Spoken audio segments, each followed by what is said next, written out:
സമസ്ത കേരള ജമിയത്തുൽ ഉലമ എന്ന ഈ മഹത്താവുന്ന പ്രസ്ഥാനം, ആ പ്രസ്ഥാനത്തിൻ്റെ സാന്നിധ്യമാണ് ഈ ഒരു നന്മ നമ്മുടെ നാട്ടിൽ ഉണ്ടാക്കി തീർക്കാൻ സാധിച്ചിട്ടുള്ളത്.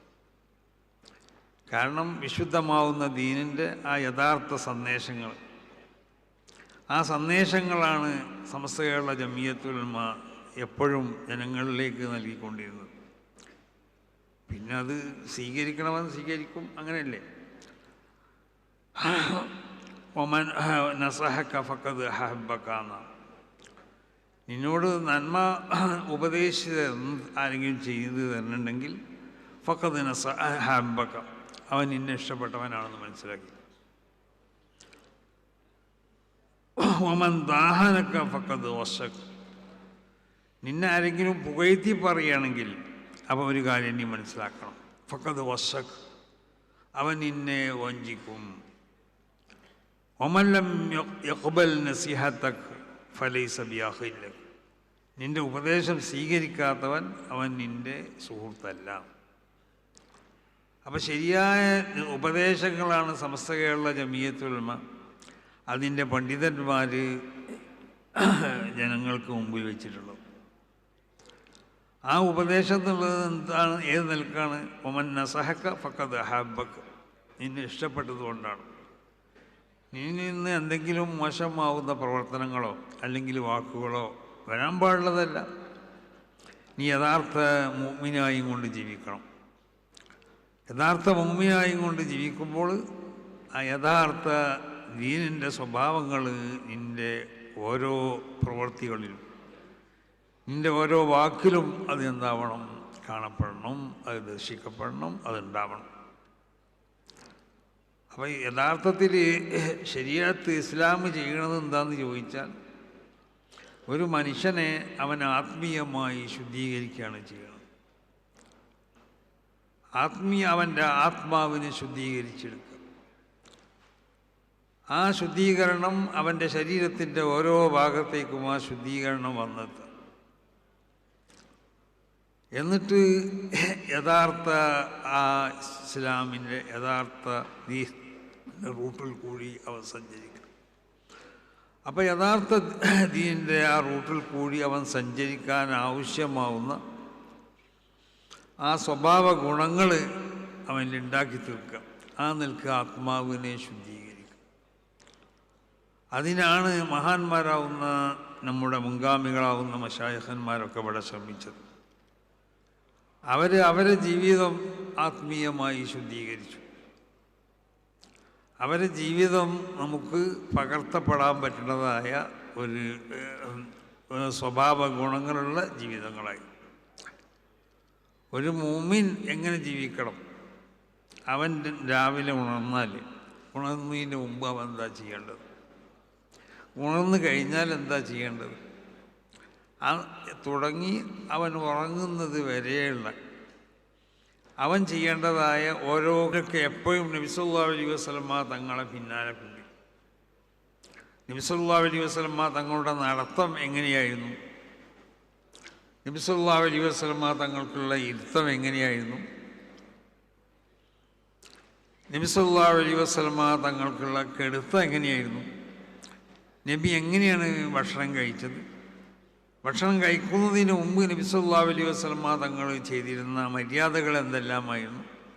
ഭക്ഷണം കഴിച്ചതിന് ശേഷം നബി സല്ലല്ലാഹു അലൈഹി വസല്ലമ തങ്ങൾ ചെയ്ത മര്യാദകൾ എന്തായിരുന്നു? നിസ്കാരത്തിൽ നബി സല്ലല്ലാഹു അലൈഹി വസല്ലമ തങ്ങൾ എങ്ങനെയായിരുന്നു തക്ബീറത്തുൽ ഇഹ്റാം? ആ തക്ബീറത്തുൽ ഇഹ്റാമിന് വേണ്ടി നബി അതിൽ സ്വീകരിച്ചതായ അതിൻ്റെ രൂപങ്ങളൊക്കെ എങ്ങനെയായിരുന്നു? അതിൻ്റെ ഓരോ പ്രവൃത്തികളും റുക്കുവാണെങ്കിലും സുജൂദാണെങ്കിലും എങ്ങനെയാണ് നബി സല്ലല്ലാഹു അലൈഹി വസല്ലമ തങ്ങൾ അവയവങ്ങളെ ചലിപ്പിച്ചിട്ടുള്ളത്? എവിടൊക്കെയാണ് അവയവങ്ങളെ വെച്ചിട്ടുള്ളത്? ഇതൊക്കെ പൂർണ്ണമായും കൊണ്ട് നബി സല്ലല്ലാഹു അലൈഹി വസല്ലമ തങ്ങളുടെ കൂടെ നിന്നും കൊണ്ട് ജീവിതത്തിൽ പകർത്തുകയാണ് മഹാന്മാരാവുന്നതായ സഹാബത്ത് ചെയ്തിട്ടുള്ളത്. അങ്ങനെ അവരുടെ ജീവിതത്തിനെയും അവരുടെ ആത്മാവിനെയും അവർ ശുദ്ധീകരിച്ചു.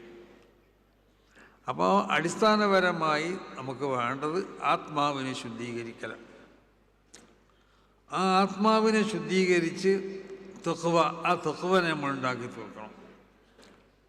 തഖ്വനുണ്ടാക്കി തീർത്താൽ ലോകത്തുള്ള എല്ലാ അറിവുകളും ആ അറിവുകൾ അവൻ്റെ ഹൃദയത്തിലേക്ക് ഇറങ്ങി വരും. ആ നിലക്കുള്ളൊരു വിശുദ്ധിയാണ് നമ്മൾക്ക് ഉണ്ടാവേണ്ടത്. അതാണ് വലില്ലാഹിൽ ഇസ്സത്ത് വലി റസൂലിഹി വലിൽ മുഅ്മിനീൻ. അപ്പോൾ നമുക്ക് പ്രതാപമുണ്ടോ? വിശുദ്ധ ഖുർആൻ്റെ പ്രഖ്യാപനം എന്താ? വലില്ലാഹിൽ ഇസ്സത്ത് വലി റസൂലിഹി വലിൽ മുഅ്മിനീൻ. അപ്പോൾ അള്ളാഹുവിനിക്കും അള്ളാഹുവിൻ്റെ റസൂലിനിക്കൊക്കെ ഇവിടെ ഇസ്സത്തുണ്ട്, മുഅ്മിനീങ്ങൾക്കും ഇസ്സത്തുണ്ടാവുന്ന. അപ്പോൾ മുഅ്മിനീങ്ങൾക്ക് എന്തുകൊണ്ട് അവർക്ക് ഇസ്സത്ത് നഷ്ടപ്പെട്ടു എന്ന് ചോദിച്ചാൽ, അള്ളാഹു സുബ്ഹാനഹു വ തആല അള്ളാഹുവിൻ്റെ മഹാന്മാരാവുന്ന അമ്പിയാക്കന്മാർ മുഖേന അള്ളാഹു ഇവിടെ പഠിപ്പിച്ച ഒന്നാണ് തഖ്വ എന്നുള്ളത്. അള്ളാഹു മനുഷ്യനിവിടെ ജീവിക്കാൻ, മനുഷ്യൻ എന്നുള്ളത് സാധാരണ മറ്റുള്ള അള്ളാഹുവിൻ്റെ മലായിക്കത്തിനെ പോലെയല്ല. മലായിക്കത്തിനക്ക് അവരുടെ ജീവിതത്തിൽ ഏതെങ്കിലും നിലക്കുള്ളതായ തോന്നിവാസം ചെയ്യാൻ പറ്റുന്നതായ ഒരു പ്രകൃതിയല്ല മലായിക്കത്തിൻ്റെ പ്രകൃതി. അള്ളാഹു മനുഷ്യൻ്റെ പ്രകൃതി പോലത്തെ ഒരു പ്രകൃതിയല്ല മലായിക്കത്തിന് നൽകിയിട്ടുള്ളത്. അപ്പോൾ മനുഷ്യന്മാരങ്ങനെയാണ്. ആ മനുഷ്യന്മാരിൽ നിന്ന് മഹാന്മാരാവുന്ന അള്ളാഹുവിൻ്റെ അമ്പിയാക്കന്മാർ, അവരുടെ ആ പ്രകൃതി, അവർ ഒരു വിശുദ്ധമായ പ്രകൃതിയാണ് അള്ളാഹു അമ്പിയാക്കന്മാർക്ക് നൽകിയിട്ടുള്ളത്. അവർക്കിവിടെ മലായിക്കത്തിനേക്കാൾ ഉയരാൻ കഴിയും. അതാണുള്ള വഅല്ലമ ആദമൽ അസ്മാഅ കുല്ലഹ. എല്ലാവിധ അറിവുകളും ടെക്നോളജികളൊക്കെ ആദനബിക്ക് പഠിപ്പിച്ചു കൊടുത്തു എന്നാണ്. അപ്പം ഇന്നിവിടെ ലോകത്ത് ശാസ്ത്രജ്ഞന്മാർ കണ്ടെത്തിയ ഏതെല്ലാം പുതിയ ടെക്നോളജികളുണ്ടോ ഇതൊക്കെ ആദനബിക്ക് പഠിപ്പിച്ചു കൊടുത്തു. ആദനബിൻ്റെ മക്കൾ അത് രണ്ട് നിലക്കാണ് ഉപയോഗപ്പെടുത്തിയത്. ഒരു വിഭാഗം ആളുകൾ ആത്മാവിനെ അവർ ശുദ്ധീകരിച്ചു. ഞാൻ പറഞ്ഞതുപോലെ ആത്മാവിനെ ശുദ്ധീകരിച്ചു, അവരെ സർവ്വ അവയവങ്ങളെയും അവർ ശുദ്ധീകരിച്ചു. അപ്പം അവർ കാണുന്ന കണ്ണ് കാണുന്ന കണ്ണ്, അവരെ കാത്, അവർക്കുള്ളതായ കൈ, അവരുടെ സർവ്വ അവയവങ്ങളും, ആ അവയവങ്ങളൊക്കെ അള്ളാഹു സുബ്ഹാനഹു വ തആല ആവുമെന്ന് പറഞ്ഞാൽ അതിൻ്റെ അർത്ഥം എന്താ? അള്ളാഹു കാണുന്നത് പോലെ ഇവർക്കും കാണാൻ കഴിയും. പക്ഷേ അള്ളാഹുവിൻ്റെ കാഴ്ചക്ക് ഏതെങ്കിലും നിലക്കുള്ളതായ മാധ്യമങ്ങളിലേക്കോ അല്ലെങ്കിൽ ഏതെങ്കിലും നിലക്കുള്ളതായ അസ്ബാബുകളിലേക്കോ കാരണങ്ങളിലേക്കോ ആവശ്യമില്ല. അള്ളാഹുവിൻ്റെ അമ്പിയാക്കന്മാരങ്ങനെയല്ല, അവർ കാണും. പക്ഷേ എങ്ങനെ കാണുന്നത്? അവർ ചില അസ്ബാബുകളോ അല്ലെങ്കിൽ ചില മാധ്യമങ്ങളോ വാസിത്തിയായിട്ടാണ് അവർ കാണുന്നത്.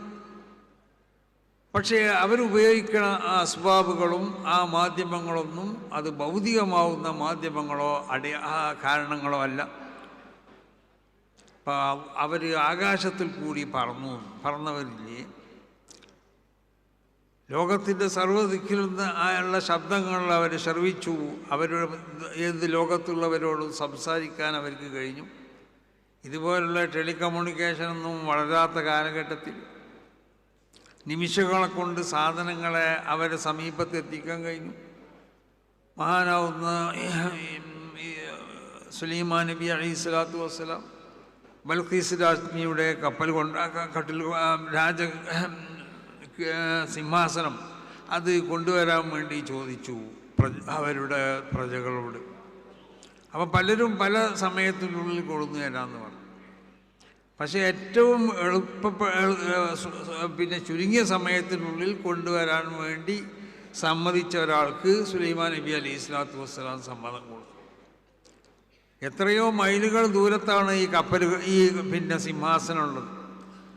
അതിനെ ആ പറഞ്ഞ നിമിഷങ്ങളെ കൊണ്ട് ഇവിടെ എത്തിച്ചു കൊടുത്തു. ഇത് ഇന്നത്തെ പോലുള്ള ടെക്നോളജികൾ, ഭൗതിക ടെക്നോളജികൾ വികസിച്ചതുകൊണ്ടല്ല. അതാണ് ഞാൻ പറഞ്ഞത്, ആദം നബി അലൈഹി സ്വലാത്തു വസ്സലാമിനിക്ക് അള്ളാഹു പഠിപ്പിച്ചു കൊടുത്ത ഈ സർവ്വ ടെക്നോളജികളും ആദം നബിൻ്റെ സന്താനങ്ങൾ, അമ്പിയാക്കന്മാർ, ഔലിയാക്കന്മാരൊക്കെ അവർ പ്രത്യേകമാവുന്ന ചില കാരണങ്ങളും ചില മാധ്യമങ്ങളും ഇലാഹിയാവുന്ന മാധ്യമങ്ങളും ഉപയോഗിച്ചുകൊണ്ട് അവരെന്താക്കി അതിനെ സാധിപ്പിച്ചെടുത്തു.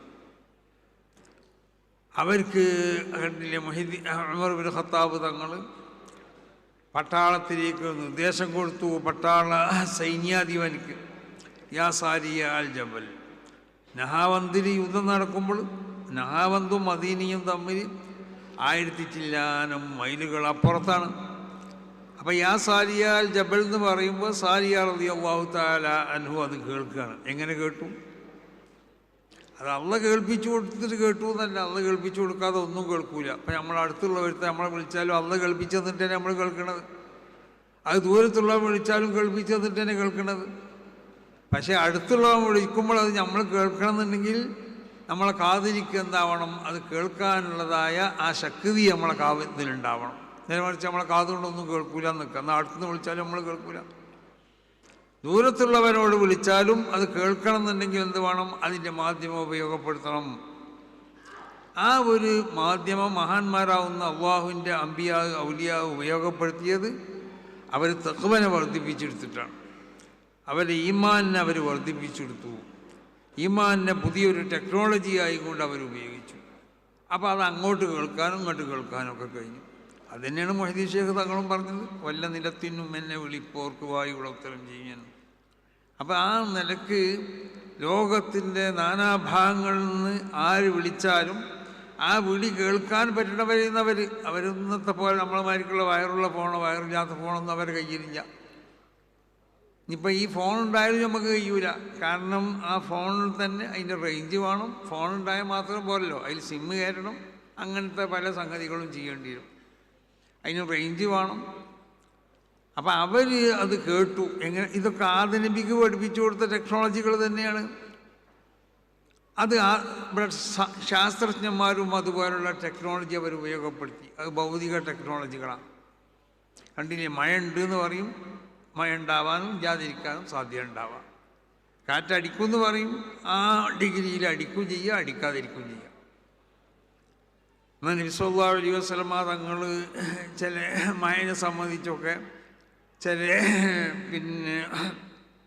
പ്രവചനങ്ങൾ നബി നടത്തിയിരുന്നു. ഇദാ അൻശഅത് ബഹയ്യത്തുൻ ഫതശാഅമത് ഫതിൽക ഐന ഓദിക എന്ന് പറഞ്ഞു.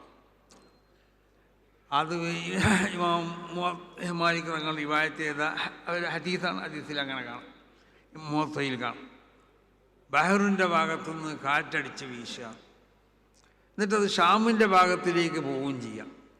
എന്നാൽ സമൃദ്ധമായിട്ട് മഴ ഉണ്ടാവുന്ന നമ്മളും പറയുന്നുണ്ടല്ലോ, എൻ്റെ ഭാഗത്തുനിന്ന് നമ്മളും ചില അടയാളങ്ങൾ നോക്കി നമ്മൾ പറയുന്നുണ്ട്. എന്നതുപോലെ ചില അടയാളങ്ങൾ നോക്കി റസൂലുള്ളാഹി സ്വല്ലല്ലാഹു അലൈഹി വസല്ലമ തങ്ങൾ പറഞ്ഞു. പക്ഷേ നമ്മൾ പറയണത് പോലെയല്ല, നബി പറഞ്ഞാൽ അതുപോലെ സംഭവിച്ചു എന്നുള്ളത്. തബൂക്ക് യുദ്ധത്തിൻ്റെ അന്ന് റസൂലുള്ളാഹി സ്വല്ലല്ലാഹു അലൈഹി വസല്ലമ തങ്ങൾ പറഞ്ഞു, തുഹുബ്ബുൽ ലൈലത റിഹുൻ ശദീദ, ശക്തമായ കാറ്റടിച്ച് വീശും. ഫലാ യഖ്റുജന്ന അഹദ്, ഒരാളും ഇറങ്ങി പുറത്തു പോകണ്ട എന്ന് പറഞ്ഞു. വൽയഖിൽ കുല്ലുൻ ബഈറഹു, ഓരോരുത്തരും അവരെ ഒട്ടകത്തിനെ ശക്തമായ നിലക്ക് പിടിച്ചു കെട്ടട്ടെ എന്ന് പറഞ്ഞു. ഒരാൾക്ക് തോന്നി എന്താ പുറത്തു പോയാൽ, ഒരാൾ പുറത്തുപോയി. ഫഅൽഖതുഹു റീഹു അലാ ജബലി ത്വയ്യിൻ, ത്വയ്യ് പർവ്വതത്തുമ്പോൾ കാറ്റ് അയാളെ കൊണ്ടുപോയിട്ടു. അപ്പോൾ അല്ലാഹു സുബ്ഹാനഹു വ തആല മഹാന്മാരാവുന്ന അള്ളാഹുവിൻ്റെ അമ്പിയാ അള്ളാഹുവിൻ്റെ ഔലിയാ എനിക്ക് പഠിപ്പിച്ചു കൊടുത്തതായ ഒരു ടെക്നോളജി ഉണ്ട്. അതുതന്നെയാണ് ആദം നബി അലൈഹി സ്വലാത്തു വസ്സലാമിനും അള്ളാഹു പഠിപ്പിച്ചു കൊടുത്തത്. ആദം നബിൻ്റെ മക്കൾ അത് രണ്ട് നിലക്ക് ഉപയോഗപ്പെടുത്തി. ചിലർ ഈമാനെ വർദ്ധിപ്പിച്ചുകൊണ്ട് ആ ടെക്നോളജി ഉപയോഗിച്ചു. അതാണ് അള്ളാഹുവിൻ്റെ അമ്പിയാ അള്ളാഹുവിൻ്റെ ഔലിയാ. മറ്റ് ചിലർ നമ്മൾ സാധാരണക്കാരായ ആളുകൾ അവർ ഭൗതികമാവുന്നതായ അതിൻ്റെ അസ്ബാബുകൾ, അതിൻ്റെ ഉപകരണങ്ങൾ ഉപയോഗിച്ചുകൊണ്ട് അത് വികസിപ്പിച്ചെടുത്തു. അതിനെ അവലംബിക്കണം നമ്മൾ. നമുക്കിപ്പോൾ ആകാശത്തിൽ കൂടി നമുക്ക് യാത്ര ചെയ്യാം. നമുക്ക് വിമാനം വേണം. ലോകത്തിൻ്റെ ഏതെങ്കിലും ഭാഗത്ത് നടക്കുന്ന സംഭവങ്ങൾ നമുക്ക് കാണാനും കേൾക്കാനൊക്കെ കഴിയും.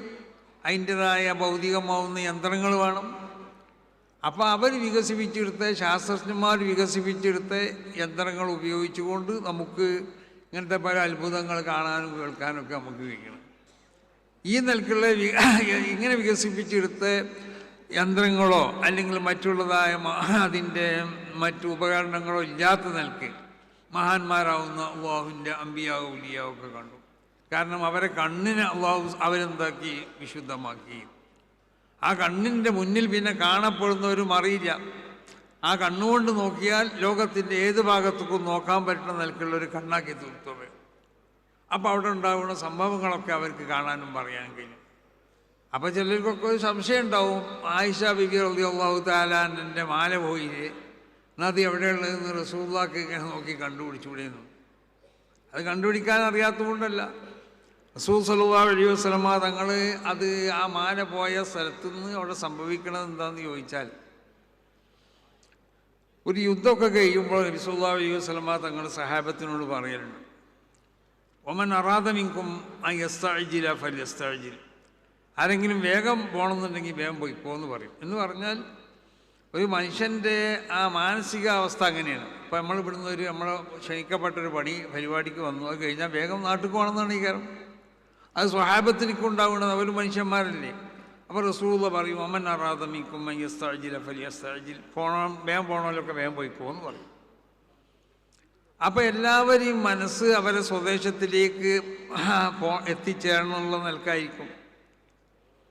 അപ്പം മാല പോയി മാല തിരയെന്ന് പറഞ്ഞാൽ അവർക്കത് തിരയാൻ കുറച്ചൊരു പ്രയാസമൊക്കെ ഉണ്ടാവും. പക്ഷേ എന്നാലും ആ മാല തിരഞ്ഞു പോകാൻ വേണ്ടി റസൂലുള്ളാഹി കൽപ്പിച്ചതായതുകൊണ്ട് എല്ലാവരും ആ മാല തിരഞ്ഞു നോക്കാൻ വേണ്ടി. എന്നാൽ നബിക്ക് പറഞ്ഞാൽ പോലെ എന്നാൽ അറിയുന്നുണ്ടെങ്കിൽ ആ മാല എന്ന സ്ഥലത്താണ് നബിക്കറിയാം. അത് അറിയണമെന്നുള്ള നിലക്ക് നോക്കിയാൽ റസൂലുള്ളാഹി സ്വല്ലല്ലാഹു അലൈഹി വസല്ലമ തങ്ങൾക്ക് അത് കണ്ടുപിടിക്കാൻ കഴിയും. പക്ഷേ അത് അവിടുന്ന് അറിയിച്ചു കൊടുക്കാൻ പാടില്ലായിരുന്നു ആ മാല എന്ന സ്ഥലത്താണുള്ളതെന്നുള്ളത്. കാരണം എന്തുകൊണ്ട്? ഈ സ്ഥലത്ത് വെച്ചുകൊണ്ടൊരു പ്രധാനപ്പെട്ട സംഭവം അവിടെ അവതരിപ്പിക്കപ്പെടുകയാണ്. എന്താ സംഭവം? വെള്ളമില്ലാതെ ബുദ്ധിമുട്ടാക്കിയാൽ പിന്നെ എന്താണ് വെള്ളം ഉപയോഗിക്കുക? ഒന്നുണ്ടാക്കാൻ എന്താ ചെയ്യേണ്ടത്? കുളിക്കാൻ എന്താ ചെയ്യേണ്ടത്? അപ്പം അതുകൊണ്ടാണ് അബൂബക്കർ സിദ്ദീഖ് റളിയല്ലാഹു തആല അൻഹു തന്നെ ആയിഷ ബീവി റളിയല്ലാഹു തആല അൻഹയോട് വന്ന് പറഞ്ഞിട്ടുണ്ട്, ഹബസ്തി റസൂലുള്ളാഹ്, അള്ളാഹുവിൻ്റെ റസൂലിനെയും അസ്ഹാബഹു, റസൂലുള്ളാഹിൻ്റെ അസ്ഹാബിമാരെയും നീ ഇവിടെ പിടിച്ച് കെട്ടിയിലടി. വലൈസ മഅഹും മാ, അവർക്ക് കൂടെ വെള്ളമില്ല. വലൈസു മാ, ഒരു വെള്ളമുള്ള സ്ഥലത്തുമല്ല അവർ. അപ്പോൾ വെള്ളമില്ലാത്തൊരു സ്ഥലത്ത് അവരെത്തിപ്പെട്ടു. ഒരു നിസ്കാരത്തിൻ്റെ സമയം വരികയാണ്. അപ്പം എന്താ ചെയ്യേണ്ടത്? ഈ ആയത്ത്, തയമ്മൂമിൻ്റെ ഈ ആയത്ത് അത് അവതരിപ്പിക്കപ്പെട്ടത് ഈ സ്ഥലത്തായതുകൊണ്ട് നബി സല്ലല്ലാഹു അലൈഹി വസല്ലമ തങ്ങൾ അവർക്കൊരു പണി കൊടുത്തു എന്നുള്ളതാണ്. അത് തിരഞ്ഞു നടന്നുകൊള്ളിയിരുന്നു. അല്ലാതെ മാല എവിടെയുണ്ട് എന്നുള്ളത് നബി സല്ലല്ലാഹു അലൈഹി വസല്ലമ തങ്ങൾ നോക്കിയാൽ എനിക്ക് മനസ്സിലാവില്ലാത്തതുകൊണ്ടല്ല. അപ്പം അങ്ങനെയാണ് അതിൻ്റെ സ്വഭാവങ്ങളൊക്കെ. അവർ എപ്പോഴും ഇങ്ങനത്തെ സംഗതികൾ നോക്കി നിൽക്കാൻ നല്ല പണി. നോക്കി കാണുന്നുണ്ടെങ്കിൽ അവർക്ക് നോക്കി കാണാൻ കഴിയും. ലോകത്തുള്ളതായ ഓരോ സംഗതികളെ സംബന്ധിച്ചും അല്ലാഹു സുബ്ഹാനഹു വ തആല അവൻ്റെ ലൗഹിൽ രേഖപ്പെടുത്തപ്പെട്ട ആ രേഖയിലേക്ക് നോക്കിക്കൊണ്ടോ ഓരോ വസ്തുവിൽ എഴുതപ്പെട്ട രേഖയിലേക്ക് നോക്കിക്കൊണ്ടിട്ടോ അത് മനസ്സിലാക്കാൻ അവർക്ക് കഴിയും. അപ്പം ആ നിലക്ക് അവരൊക്കെ ആ ഒരു അവസ്ഥയിൽ അവരെത്തിയത് എന്തുകൊണ്ടാണ്? അവർക്കുള്ള ആത്മാവിനെ ഖദ് അഫ്ലഹ മൻ സക്ക, ആത്മാവിനെ ശുദ്ധീകരിച്ച് ആ ശുദ്ധീകരണം ശരീരത്തിൻ്റെ ഓരോ ഭാഗത്തിലേക്കും അത് പകർത്തപ്പെടണം. അങ്ങനെ നിൻ്റെ അവയവങ്ങൾ അള്ളാഹു നിരോധിച്ചതായ ഒരു സംഗതിക്കും വഴിപ്പെടാത്ത നിലക്കുള്ള അവയവങ്ങളാവണം നിൻ്റെ അവയവം. കക്കാൻ ചെല്ലണോ, കക്കാൻ പോകുമ്പോൾ അവൻ്റെ കൈ അതിന് വഴിപ്പെടരുത്. വ്യഭിചരിക്കാൻ ചെല്ലുന്നവൻ വ്യഭിചരിക്കാൻ ചെന്നാൽ വ്യഭിചരിക്കണ ആയുധം അതിന് വഴിപ്പെടില്ല. അത് യഥാർത്ഥ മോമിൻ്റെ ആയുധം. കാരണം എന്തുകൊണ്ടിട്ട് അവൻ്റെ ആ വ്യഭിചരിക്കുന്ന ആയുധത്തിലേക്കും ആ ഈമാൻ്റെ പ്രകാശം എന്തായിട്ടുണ്ട് അത് ഇറങ്ങി വന്നിട്ടുണ്ട്. അപ്പോൾ അള്ളാഹു നിരോധിച്ച സംഗതികൾ, അത് കറാഹത്താവട്ടെ, ഖിലാഫുൽ ഔലിയാവട്ടെ, ഹറാമാവട്ടെ, അതിനൊക്കെ ഒഴിഞ്ഞിരിക്കണ സ്വഭാവമായിരുന്നു അവർക്കുണ്ടാവുക. ഈ ഒരു സ്വഭാവം അത് കഴിയണത്ര നമ്മൾ ഉണ്ടാക്കി തീർക്കാൻ വേണ്ടി ശ്രമിക്കണം. അല്ലാതെ നമ്മളിങ്ങനെ കുറേ പറഞ്ഞിട്ട് യാതൊരു കാര്യമില്ല. നമ്മൾ കുറേ ഉപദേശങ്ങൾ ചെയ്തു. ഉപദേശം ചെയ്താൽ ഇപ്പോൾ ഒവല്ല യഖ്ബൽ നസീഹത്ത വലൈസ ബി അഖീൻ ലക, നിൻ്റെ ഉപദേശം സ്വീകരിക്കണമെങ്കിൽ അവൻ നിൻ്റെ സഹോദരനല്ല. അപ്പോൾ യഥാർത്ഥ ഒരു മുഅ്മിൻ അല്ലെങ്കിൽ നിൻ്റെ ഒരു സഹോദരൻ, അവൻ നീ ചെയ്യണ ഉപദേശങ്ങൾ സ്വീകരിക്കാൻ അവൻ തയ്യാറാവണം. അതിനിന്ന് പലരും തയ്യാറല്ല. അങ്ങനെ ഈ സമൂഹത്തിൻ്റെ ഇടയിൽ അല്ലെങ്കിൽ മനുഷ്യന്മാരുടെ ഇടയിലൊക്കെ എല്ലാ നിലക്കുള്ള ഭിന്നതയും ഉണ്ടാക്കി തീർക്കാനാണ് ഇന്ന് ശ്രമിച്ചുകൊണ്ടിരിക്കുന്നത്. അപ്പോൾ ആ ഭിന്നതയ്ക്ക് വിത്ത് പാവാതെ വിശുദ്ധമാവുന്ന ഇസ്ലാം നിർദ്ദേശിക്കുന്നത് പോലെ മഹാന്മാരാവുന്ന അമ്പിയാക്കന്മാർ ഇവിടെ കൊണ്ടുവന്ന ഒരു മതമാണ് ഇസ്ലാം മതം എന്ന് പറയുന്നത്. ആദം നബി അലൈഹി സ്വലാത്തു വസ്സലാം മുതൽ റസൂലുള്ളാഹി സ്വല്ലല്ലാഹു അലൈഹി വസല്ലം അവർ ശരീഅത്തിൽ ചില വ്യത്യാസങ്ങളൊക്കെ ഉണ്ട്, അത് ശരിയാണ്. അത് ഓരോ ശരീഅത്തും ആ ശരീഅത്തിൻ്റെ ആ കാലഘട്ടത്തിന് അനുസൃതമായ നിലക്കുള്ള ചില ശരീഅത്തുകളായിരിക്കും. റസൂൽ സല്ലല്ലാഹു അലൈഹി വസല്ലമ തങ്ങളുടെ ശരീഅത്ത് വതമ്മത്ത് കലിമത്തു റബ്ബിക സിദ്ഖൻ വഅദ്ല, അത് പൂർണ്ണമായ ഒരു ശരീഅത്താണ്. അതിന് അപൂർണത ഉള്ളതായിട്ട് ഒന്നുമില്ല. അത് നീതിപൂർവ്വമുള്ള ശരീഅത്താണ്. അത് സാദിഖത്തായ ശരീഅത്താണ്. ആ ശരീഅത്തിൻ്റെ നിലനിൽപ്പിനാവശ്യമാവുന്ന പ്രവർത്തനങ്ങളാണ് സമസ്ത കേരള ജമിയത്തുൽ ഉലമ ഈ 100 വർഷത്തിനിടയിൽ ഇവിടെ ചെയ്തുകൊണ്ടിരുന്നത്.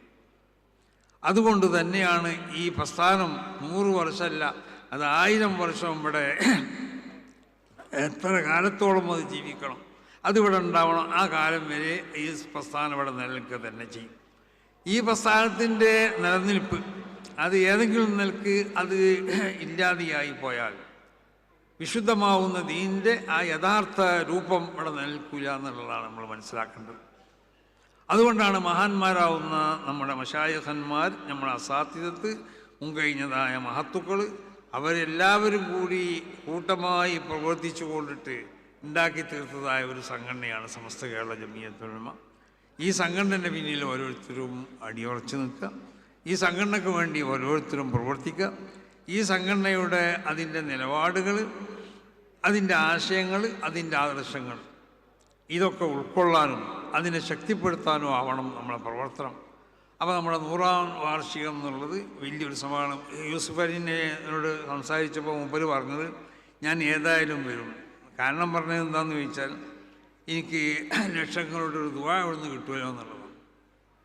അപ്പോൾ ഒന്നുമില്ലെങ്കിൽ ലക്ഷങ്ങൾ പങ്കെടുക്കുന്ന സദസ്സാവുമ്പോൾ അവിടുന്ന് ഒരു ദുആ ഉണ്ടാവും. ആ ദുആ മൂപ്പര് സ്വന്തം ആ പ്ലെയിനിൽ ഇവിടുന്ന് അലിയുൽ ഹാഷിമിനെയും ഞാൻ കൂട്ടി വരാം, അങ്ങനെ വേറൊരു പണ്ഡിതനെയും പറഞ്ഞു, അത് ഞാൻ കൂട്ടിക്കൊണ്ട് വരാമെന്നാണ് മൂപ്പര് പറഞ്ഞു. ഞാൻ അത്ര സമയത്ത് അവിടെ മംഗലാപുരത്ത് തുറക്കും, സമയത്ത് തുറക്കും. എനിക്ക് ആ ദുആയിലൊക്കെ ഒന്ന് പങ്കെടുക്കണം, അതിന് വേണ്ടിയാണ് ഞാൻ വരുന്നത്. അപ്പോൾ ഓരോരുത്തരുടെയും മനസ്സിൽ എല്ലാവരും ഇവിടെ പങ്കെടുക്കണതും ഇവിടെ പങ്കെടുത്തതൊക്കെ ഇതിന് വേണ്ടിയിട്ടാണ്, ദുആക്ക് വേണ്ടിയാണ്. ഇവിടുന്ന് ദുആ ചെയ്യപ്പെടും, ആ ദുആക്ക് വേണ്ടിയാണ് നമ്മളൊക്കെ പങ്കെടുക്കുന്നത്. നമ്മൾക്ക് നമ്മളെ ആത്മീയമാവുന്ന ഉയർച്ച നമ്മൾക്കുണ്ടാവണം. അപ്പോൾ അതുകൊണ്ട് ഭിന്നതയുടെ ഏതെങ്കിലും നിലക്കുള്ള വാക്കുകളോ അത് നമ്മുടെ വാക്കുകളിലോ നമ്മളെ പ്രവർത്തനങ്ങളിലോ ഒരിക്കലും ഉണ്ടാവരുത്.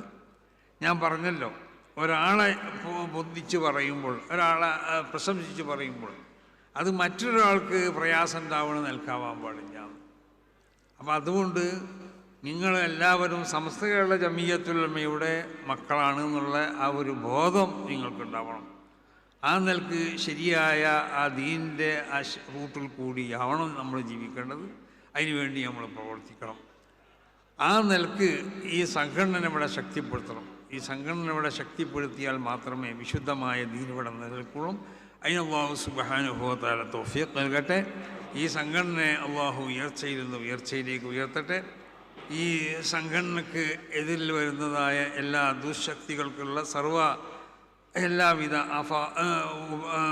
ഷർറുകളെ അല്ലാഹു സംഘടനയെ കാത്തുരക്ഷിക്കട്ടെ. മുസ്ലിം സമുദായത്തിന് അല്ലാഹു കാത്തുരക്ഷിക്കട്ടെ. നമുക്കൊക്കെ അല്ലാഹു ഇഖ്ലാസിനെ പ്രദാനം ചെയ്യട്ടെ. നമ്മളെ നിയ്യത്തിന് അല്ലാഹു നന്നാക്കി തരട്ടെ. നമ്മളെ വാക്കിലോ നമ്മളെ പ്രവർത്തനങ്ങളിലോ അല്ലെങ്കിൽ നമ്മളോട് ബന്ധപ്പെട്ട ഏതെങ്കിലും ഒരു ചലനത്തിലോ മറ്റൊന്നും മറ്റുള്ളവർക്ക് പ്രയാസപ്പെടുത്തുന്നതായ ഒന്നും ഉണ്ടാവരുത്. ഉണ്ടാവുന്നതിനെ തൊട്ട് സമസ്ത കേരള ജമിയത്തുൽ ഉലമയോട് ബന്ധപ്പെട്ട ഓരോ പ്രവർത്തകരും അതിന് നേതാക്കന്മാരൊക്കെ അത് വളരെ ശ്രദ്ധിച്ചുകൊണ്ട് മാത്രമേ കൈകാര്യം ചെയ്യാൻ പാടുള്ളൂ എന്ന് പ്രത്യേകമായി കൊണ്ട് ഉണർത്തിക്കൊണ്ട് ഈ യോഗം ഉദ്ഘാടനം ചെയ്തതായി പ്രഖ്യാപിക്കുന്നു. അസ്സലാമു അലൈക്കും വറഹ്മത്തുള്ളാഹി.